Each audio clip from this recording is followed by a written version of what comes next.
Bonjour, je pense très fort à vous qui êtes seul. Prier à la maison, c'est pas le même défi. Quand on a une famille, un conjoint, une conjointe, des enfants à la maison, il y a des choses qui peuvent paraître plus compliquées, mais qui peuvent être aussi plus simples pour prier ou se retrouver avec le Seigneur. Être tout seul, surtout en ce temps de confinement, on pourrait se dire parfois à quoi bon, où je me raccroche à la prière, mais sans peut-être marquer trop de différence entre les jours de la semaine. Et je voudrais vous inviter, vous qui êtes seul, et vous êtes un de mes grands soucis en ce moment. Je m'inquiète aussi pour vous. Je sais aussi par contre ce que c'est qu'être seul. Et les compagnons à poil, à plume ou en peluche, ça peut être sympathique, mais ça ne remplace pas. Je pense donc très fort à vous et non sans émotion. Et je me dis, comment vivre le dimanche quand on est seul? Quand les enfants ne viendront pas forcément, quand on n'ira pas à la messe, ce temps où on rencontrait aussi les autres, on voyait des familles, des enfants. Alors je vous invite vraiment à marquer le dimanche. C'est pas parce que vous êtes seul que vous n'avez pas besoin de prendre soin de vous. Ce n'est pas parce que vous êtes seul que vous n'avez pas besoin d'un beau rendez-vous le dimanche. Alors oui, ouvrez la parole de Dieu, mais ouvrez-la vraiment dans une Bible. Je vous le conseille, on a tous une Bible à la maison, on n'ose pas toujours l'ouvrir, on a perdu l'habitude. Même si vous avez un de ces petits supports comme Magnificat, Prions l'Église ou autre, prenez le temps peut-être de l'ouvrir dans la Bible, retrouver une parole de Dieu, parce que parfois on n'a pas en tête ce qu'il y a juste avant, ou juste après un évangile, ou un texte de l'Ancien Testament, et que ça pourrait nous éclairer. Et que le rendez-vous avec la parole de Dieu est toujours rassurant, toujours nourrissant. Et c'est Dieu qui nous parle. Si Dieu nous parle, je ne suis plus seul. Il faut le laisser parler. Même si je suis seul, je peux quand même entonner un refrain si j'aime chanter. Pourquoi pas ne pas chanter un Alléluia? Moi, quand je suis seul, je chante l'Alléluia aussi quand je lis l'Évangile pour moi-même. Ou quand je prie mon bréviaire. Même si je chante pas très bien, c'est pas une excuse.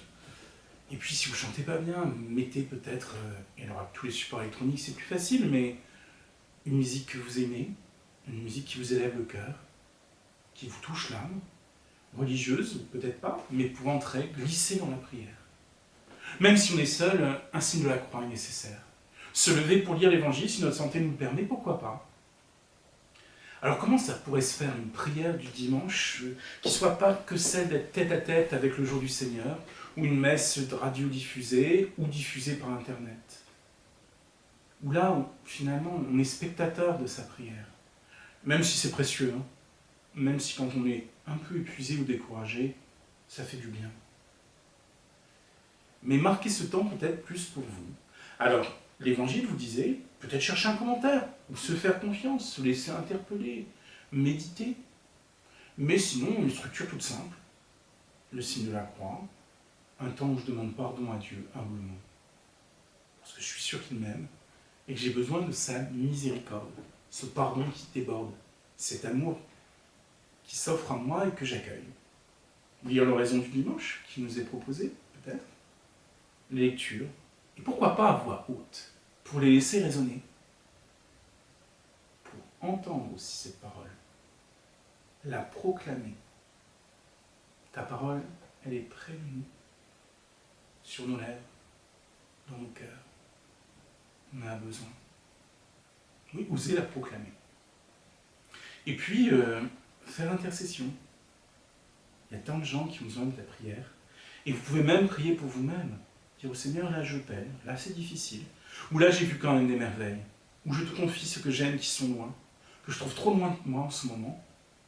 Mais je sais qu'ils veillent sur moi et que moi aussi, dans la prière, je veille sur eux. Redire la foi de l'Église, ce credo, ça me semble aussi peut-être pas mal. Vous pouvez aussi le redire. Parce que dire je crois, c'est le dire le dimanche en particulier, avec ces millions de chrétiens partout sur la terre, même si c'est chez eux, même s'ils sont confinés, partagent la même foi et peuvent la proclamer. Le Notre Père s'impose à nous. Il conclut toute intercession avec justesse. Pourquoi? Parce que j'ai évoqué quelques frères, quelques sœurs, quelques inconnus, les préoccupations du moment, les soucis du moment, et je les remets au Dieu que j'ose appeler Père, pour eux, et pour moi aussi.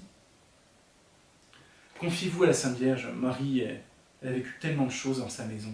Et puisque vous êtes dans cette maison, sans pouvoir rejoindre la grande maison de Dieu, la grande église, soyez petite église chez vous, avec Marie, qui méditait les événements en son cœur. Appelez-en à la tendresse de Dieu. On en a tellement besoin. Oui, restez auprès de Marie, peut-être réciter l'Angélus en cette fin de prière.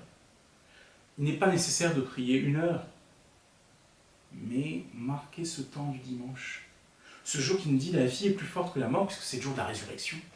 Et que ceux qui sont seuls, parce que la vie les laisse un instant seuls, ou pendant de longues années seuls, ils ont besoin aussi de savoir qu'il est victorieux de toute solitude.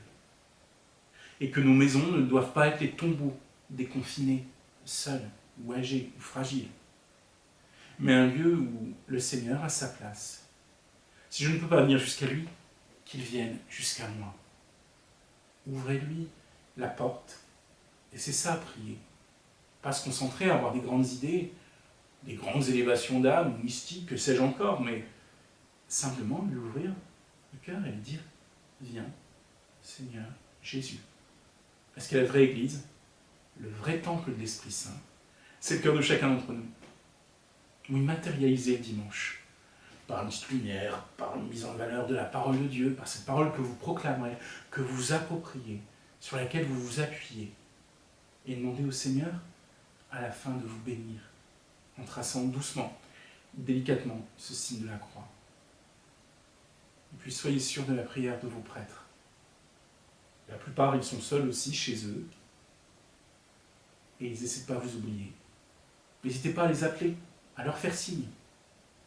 On a encore le droit de faire une visite pour une personne isolée, alors n'hésitez pas.